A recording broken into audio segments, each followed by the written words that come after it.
नमस्कार साथीहरू, स्वागत छ तपाईलाई यस युट्युब च्यानल लर्न विथ पिएनकेमा।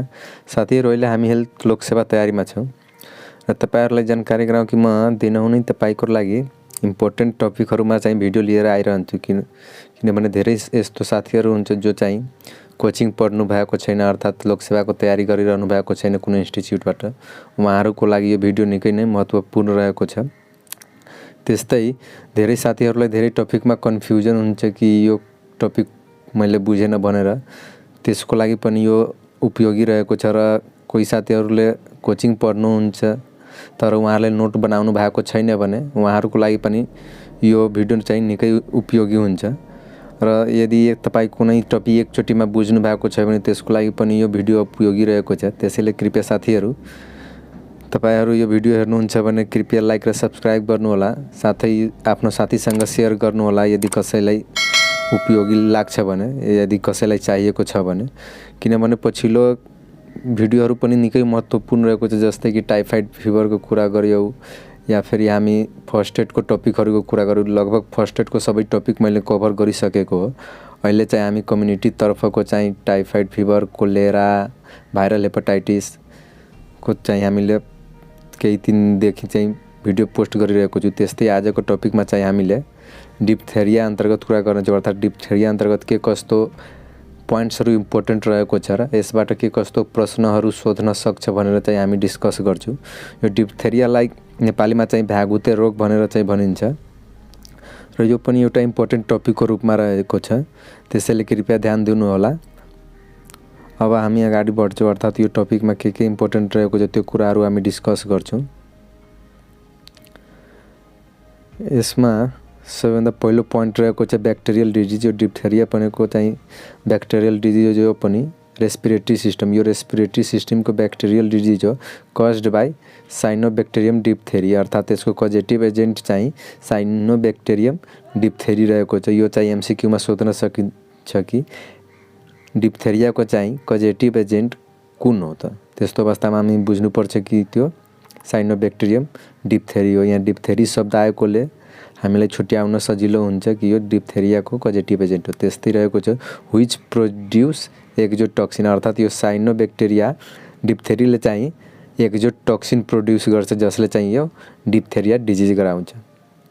त्यस्तै नेक्स्ट टेस्टमा इम्पोर्टेन्ट पोइन्ट रहेको छ most of the diphtheria transmit through career, अर्थात् धेरै जसो डिप्थेरिया ट्रान्सफर हुने भनेको क्यारियर्सले हो। केसले भन्दा बढी क्यारियरले ट्रान्सफर गर्छ र क्यारियरले जम्मा 95% अर्थात् 95% चाहिँ क्यारियरले ट्रान्सफर गर्ने हो यो डिप्थेरिया। केसले भन्दा बढी यो क्यारियर भनेको चाहिँ त्यस्तो मान्छे हो, अर्थात् त्यस्तो एजेन्ट हो जसकोमा चाहिँ यो डिप्थेरियाको एजेन्ट हुन्छ, उसमा बढी असर हुँदैन, साइन एन्ड सिम्पटम्स हुँदैन, तर ऊ एउटा क्यारियरको रूपमा काम गरिरहेको हुन्छ। त्यस्तो अवस्थामा यो 95% सर्ने सम्भावना हुन्छ यो डिप्थेरिया।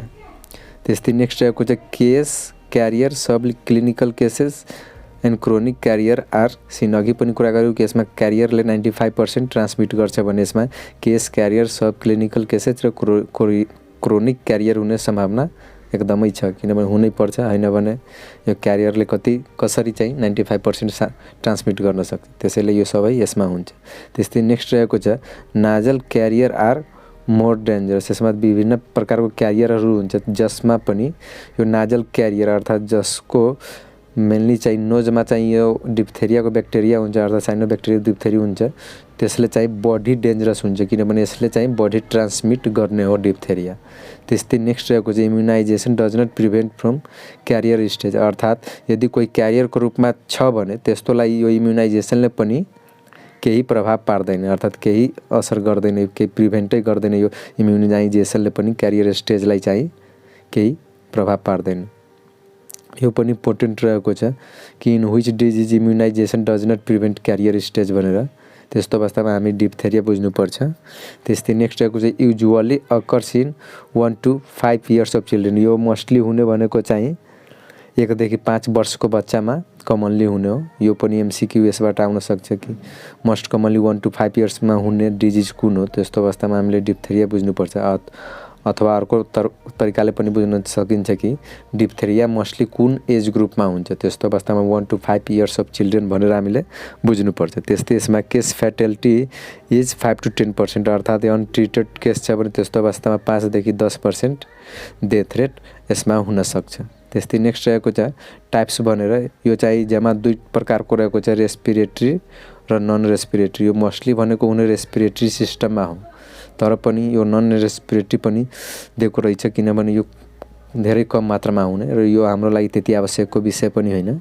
हामी मोस्टली हेर्ने भनेको रेस्पिरेटरी हो र रेस्पिरेटरी डिप्थेरियालाई पनि क्याटेगोराइज गरिएको छ, जसमा पहिलो रहेको छ नाजल। अघि पनि हामीले कुरा गर्यौँ कि यो नाजल डिप्थेरिया चाहिँ क्यारियरको रूपमा बढी डेन्जरस हुन्छ। यदि नाजल क्यारियर छ भने त्यस्तो अवस्थामा मोर डेन्जरस हुन्छ र यो माइल्डेस्ट हुन्छ, अर्थात् हल्का हुन्छ, यसमा बडी साइन एन्ड सिम्पटम्स हुँदैन र मोस्ट ट्रान्समिटेबल। अघि पनि हामीले कुरा गरौँ मोस्ट डेन्जरस हुन्छ र यो मोस्ट ट्रान्समिटेबल, धेरै ट्रान्समिट गर्छ यसले diphtheria 1 person to another person. Most carrier stage र यो नाजल डिप्थेरिया भनेको चाहिँ अथवा नाजल रेस्पिरेटरी क्यारियर चाहिँ मोस्ट क्यारियर स्टेज हो, यसमा सबभन्दा बढी ट्रान्समिट गर्ने भएकोले। त्यस्तै नेक्स्ट रहेको चाहिँ फ्यारेन्जियल, अर्थात् फ्यारेन्जियलमा चाहिँ यदि यो साइनोबैक्टेरियम डिप्थेरी छ भने त्यस्तो अवस्थामा यो मोडरेट सिम्पटम सो गर्छ, यो नाजलको भन्दा अलि बढी सिम्पटमहरू यसमा सो गर्छ। त्यस्तै नेक्स्ट रहेको छ ल्यारेन्जियल और ल्यारेन्जियो ट्र्याकियल, अर्थात् ल्यारिङ्स या ल्यारेन्जियो ट्र्याकियल छ भने त्यस्तो अवस्थामा चाहिँ मोर सिभियर, अर्थात् यस्तोमा साइन एन्ड सिम्पटम्सहरू मोस्टली देखा पर्ने, अर्थात् म्याक्सिमम देखा पर्ने हो र यो धेरै सिभियर नै हुन्छ, अरूको भन्दा माथिको नाजल र फ्यारेन्जियल भन्दा बढी नै सिभियर हुन्छ यस्तो केसमा। त्यस्तै हाम्रो यसमा अब नेक्स्ट इम्पोर्टेन्ट रहेको छ मोड अफ ट्रान्समिसन, अर्थात् यो ट्रान्समिट कसरी हुने होला। यो रेस्पिरेटरी डिजिज भएको कारणले गर्दा यसमा हुने भनेको मोस्टली चाहिँ ड्रपलेट इन्फेक्सन नै हो। यसमा डाइरेक्ट कन्ट्याक्ट पनि भन्न सकिन्छ, तर मोस्ट इम्पोर्टेन्ट भनेको यसमा ड्रपलेट इन्फेक्सन रहेको छ। मोड अफ ट्रान्समिसन अफ डिप्थेरिया भनेर चाहिँ सोध्न सक्छ, त्यस्तो अवस्थामा हामीले बुझ्नुपर्छ ड्रपलेट इन्फेक्सन हो भनेर। त्यस्तै नेक्स्ट रहेको छ यसको इन्क्युबेसन पिरियड। यसको इन्क्युबेसन पिरियड भनेको जम्मा 2 देखि 6 दिन रहेको छ, अर्थात् entry of the bacteria in the body and first symptoms हो, अर्थात् त्यस्तो अवस्थामा यसको इन्क्युबेसन पिरियड जम्मा 2 देखि 6 दिन भनेर हामीले बुझ्नुपर्छ। त्यस्तै यसमा नेक्स्ट रहेको छ पिरियड अफ कम्युनिकेबिलिटी, अर्थात् पिरियड अफ इन्फेक्टिभिटी पनि भनेर हामी बुझ्छौँ। त्यस्तो अवस्थामा 14 to 28 days from the onset of symptom, अर्थात् यसको पिरियड अफ कम्युनिकेबिलिटी भनेर चाहिँ 14 देखि 28 दिनसम्म हामी बुझ्छौँ। From the onset of symptom, अर्थात् सिम्पटम देखा परिसकेपछिको 14 देखि 28 दिनसम्म यसको पिरियड अफ कम्युनिकेबिलिटी भनेर चाहिँ हामी बुझ्नुपर्छ। र यसको आइसोलेसन पिरियड, अर्थात् यस्तो डिजिज लाग्यो भने त्यस्तो अवस्थामा हामीले आइसोलेट गर्नुपर्ने हुन्छ, किनभने मोस्ट डेन्जरस हुन्छ, किनभने 95% यसमा क्यारियरले चाहिँ ट्रान्सफर गर्ने भएकोले यसमा आइसोलेट गर्छौँ हामी। Up to throat swab negative taken apart 24 hours, हामी 2टा स्वाब नेगेटिभ नआउन्जेलसम्म हामी आइसोलेट गर्छौँ र त्यो 2टा स्वाब हामीले 24 घण्टाको अन्तरालमा लिनुपर्छ। यदि 24 घण्टाको अन्तरालमा लिएको स्वाब यदि नेगेटिभ आयो भने त्यस्तो अवस्थामा हामी यो आइसोलेसन प्रिभेन्ट गर्छौँ, अर्थात् इन्हिबिट गर्छौँ, आइसोलेट गर्दैनौँ 2टा स्वाब नेगेटिभ आएको खण्डमा। त्यस्तै यसमा नेक्स्ट रहेको चाहिँ यसको इम्पोर्टेन्ट चाहिँ क्लिनिकल फिचर, अर्थात् डिप्थेरियाको केसमा के कस्तो चाहिँ साइन एन्ड सिम्पटम्स देखा पर्छ त। सर्वप्रथम रहेको छ लो ग्रेड फिभर, अर्थात् एकदमै कम ज्वरो हुन्छ र यो पनि MCQ को आधारले इम्पोर्टेन्ट रहेको छ कि in which disease low grade fever is seen, त्यस्तो अवस्थामा हामीले डिप्थेरिया भनेर चाहिँ बुझ्नुपर्छ मोस्टली। त्यस्तै नेक्स्ट रहेको छ formation of false membrane and or pseudo membrane.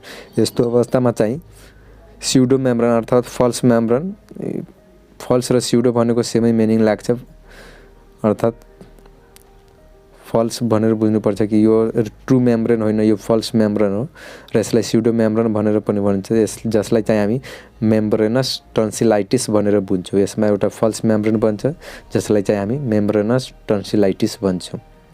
त्यस्तै नेक्स्ट रहेको छ क्रुपी कफ, अर्थात् इन्कम्प्लिट कफ, अर्थात् खोकी पनि हुन्छ तर कम्प्लिट खोकी हुँदैन, बिस्तारै अलि लो हामी बुझ्नुपर्छ कि एकदमै कम्प्लिट खोकी नभएर हल्का नबुझिने खाले अर्थात् एकदमै प्रष्ट रूपमा खोकी आएन भने त्यस्तो अवस्थामा हामी यसलाई क्रुपी कफ भनेर भन्छौँ अर्थात् इन्कम्प्लिट कफ भनेर बुझ्छौँ। त्यस्तै नेक्स्ट रहेको चाहिँ बुल नेक एपियरेन्स। बुल भनेको साँढे र बुल नेक एपियरेन्स अर्थात् साँढेको जस्तो चाहिँ घाँटी देखा पर्नु, जसमा चाहिँ म्यासिभ म्यान्डिबुलर लिम्फेडेनोप्याथी अर्थात् सब म्यान्डिबुलर चाहिँ लिम्फहरू चाहिँ इन्लार्ज हुन्छ, जसको कारणले गर्दा यो बुल नेक एपियरेन्स बुलको जस्तो चाहिँ घाँटी देखिन्छ, किनभने सब म्यान्डिबुलरको लिम्फहरू चाहिँ स्वेलिङ हुन्छ, त्यो इन्लार्ज भएर जान्छ, जसलाई हामी बुल नेक एपियरेन्स भनेर भन्छौँ। त्यस्तै नेक्स्ट रहेको छ रेस्पिरेटरी अब्स्ट्रक्सन एन्ड फेलियर अर्थात् हामीले अघि पनि कुरा गरेको यो रेस्पिरेटरी डिजिज हो,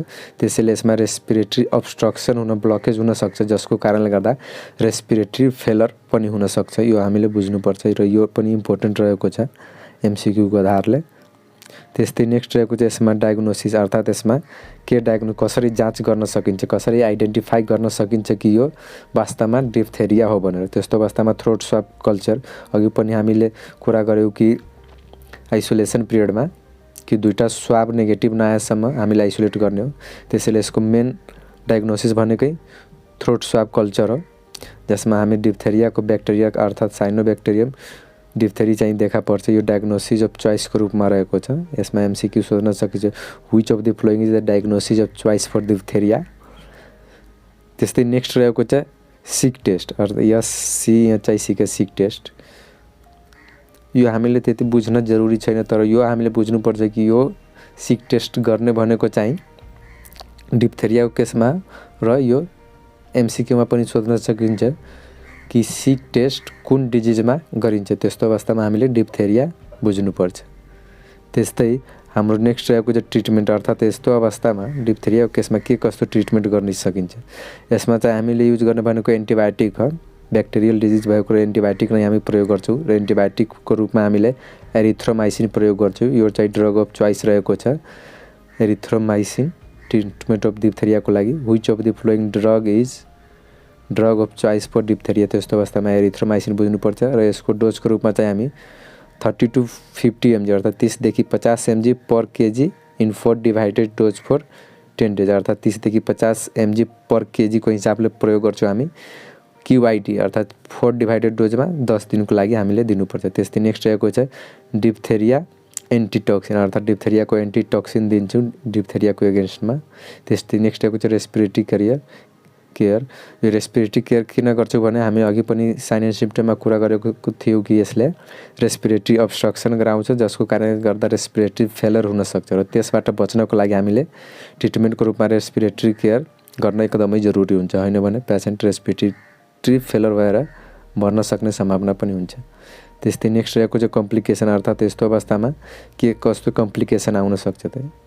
पहिलो रहेको चाहिँ इन्डोकार्डाइटिस, त्यस्तै रेस्पिरेटरी फेलर। यो अघि साइन एन्ड सिम्पटम्सको कुरा गरेँ, यो कम्प्लिकेसनको रूपमा पनि हुन्छ इन्डोकार्डाइटिस र रेस्पिरेटरी फेलर। त्यस्तै नेक्स्ट रहेको चाहिँ डेथ। यो रेस्पिरेटरी फेलर भएर सास लिन नसकेर मान्छे मर्न पनि सक्छ, यो कम्प्लिकेसनको रूपमा रहेको छ। त्यस्तै नेक्स्ट रहेको चाहिँ हाम्रो प्रिभेन्सन अर्थात् यस्तो अवस्थामा डिप्थेरियाको केसमा हामीले के कसरी प्रिभेन्ट गर्न, कसरी यसबाट बच्न सकिन्छ त। सर्वप्रथम यसमा रहेको छ भ्याक्सिन, डिपिटी भ्याक्सिन, जुन चाहिँ बच्चालाई लगाइन्छ, त्यो निकै नै महत्त्वपूर्ण रहेको छ यो प्रिभेन्ट गर्नको लागि। त्यस्तै नेक्स्ट रहेको चाहिँ 70% हर्ड इम्युनिटी इज निडेड अर्थात् यो डिप्थेरिया प्रिभेन्ट गर्नको लागि कम्युनिटी इम्युनिटी अर्थात् हर्ड इम्युनिटी चाहिँ 70% हुन पर्छ अनि मात्र यो डिप्थेरिया प्रिभेन्ट गर्न सकिन्छ, होइन भने यो डिप्थेरिया प्रिभेन्ट गर्न धेरै गाह्रो छ। साथीहरू यो चाहिँ रहेको थियो हाम्रो डिप्थेरियाको बारेमा निकै नै इम्पोर्टेन्ट पोइन्ट्सहरू र यसमा हामीले डिस्कस गरेको कि कुन पोइन्ट्सहरू ज्यादै इम्पोर्टेन्ट रहेको छ एमसिक्यूको आधारले। त्यसैले तपाईँ यो एमसिक्यूको पोइन्ट्सहरूलाई तपाईँले मार्क गर्नु होला र एउटा नोट बनाएर चाहिँ पढ्नु होला, यो निकै नै महत्त्वपूर्ण रहेको छ र पछिल्लोको भिडियोहरू पनि हेर्नु होला, त्यो पनि निकै महत्त्वपूर्ण रहेको छ। साथीहरू यो भिडियो मन परेमा कृपया लाइक र सब्सक्राइब गर्न नबिर्सनु होला। त्यस्तै बेल आइकन थिची चाहिँ अल नोटिफिकेसन प्रेस गर्नु होला समयमा नोटिफिकेसन पाउनको लागि र यो भिडियोबारे केही सल्लाह सुझाव दिनको लागि कृपया कमेन्ट गर्नु होला फिडब्याकको रूपमा। र यो भिडियो हेरिदिनु भएकोमा तपाईहरूलाई धेरै धेरै धन्यवाद। Thanks for watching.